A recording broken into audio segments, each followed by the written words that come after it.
So we have a video today about how the United States is losing out on billions of dollars on soybean sales. And this is about Donald Trump's crazy, ridiculous tariffs that he said would bring about the golden age.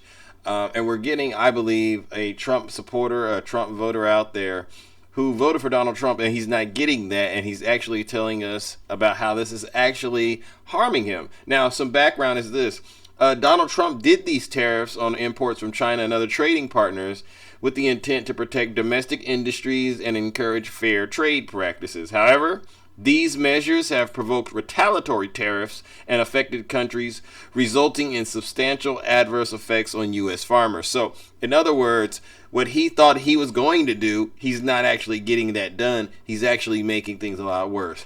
All right, and we'll get into that in just a second. The tariffs, they've had elevated production costs for agricultural operations, imported inputs such as fertilizer, agricultural chemicals, and machinery components, many of which originated in China and other nations, have become more expensive due to imposed duties, including a 10% blanket tariff on most imports and a 30% rate on Chinese goods. This cost escalation compounds existing pressures from rising fuel and equipment prices, squeezing profit margins in an industry already characterized by narrow financial buffers. So the tariffs are making the cost of doing business go up, and through the roof. So obviously you can understand from a business owner perspective, if the cost of business goes up, you understand what you would then have to do, right? But it gets worse. Then, as a result of Trump doing these tariffs, these countries have imposed retaliatory tariffs. For instance, China has imposed retaliatory tariffs, which has translated into significant losses for these farmers. China, previously the largest buyer of U.S. soybeans, valued at $12.8 billion. $12.8 billion. That's B, all right? Billion with the B. Has shifted sourcing to alternatives like Brazil, resulting in a halt to pre-orders and a 21% decline in overall U.S. soybean exports. Could you imagine taking a quarter of a hit to your bottom line? Wow. And then next, the reduced export demand has contributed to domestic oversupply and consequent price declines. Soybean prices have fallen by 34% on international markets over the past 4 years, ladies and gentlemen. So the tariffs are making the cost of everything go up. Then, to compound that, the countries that you're doing business with, they retaliate by imposing their own tariffs, which translates into you having a surplus of soybeans that aren't worth anything. All right. So that's the plot. Now let's listen to what this farmer has to say. All right, because this is really what's going on, and this is why I think the Trump administration is doing all of these distractions. All right. So let's listen up.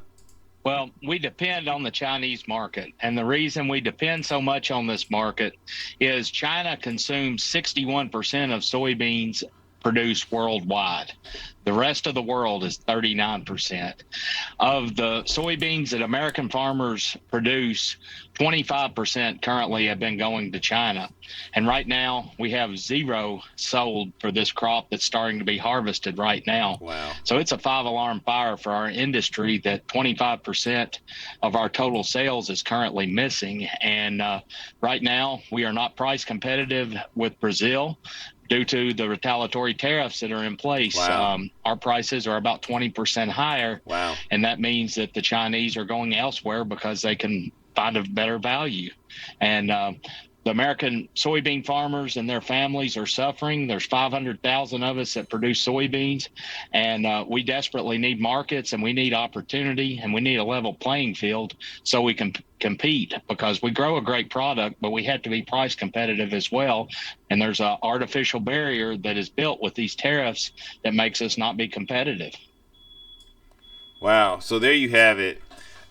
You know what makes this story kind of sad is, there's still Trump supporters out there that believe that some way or another, through subsidies by the government or somehow, Trump is going to make these countries bend the knee, that they may be able to survive this.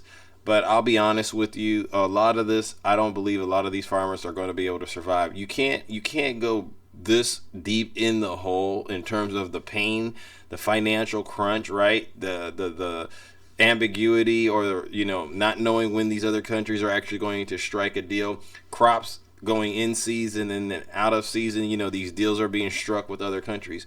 What this to me is a recipe for disaster. And what's even worse, I read about it, the bankruptcies, right? I mean, getting a loan for your farm, all of these things, higher interest rates. Trump is actually putting these farmers out of business.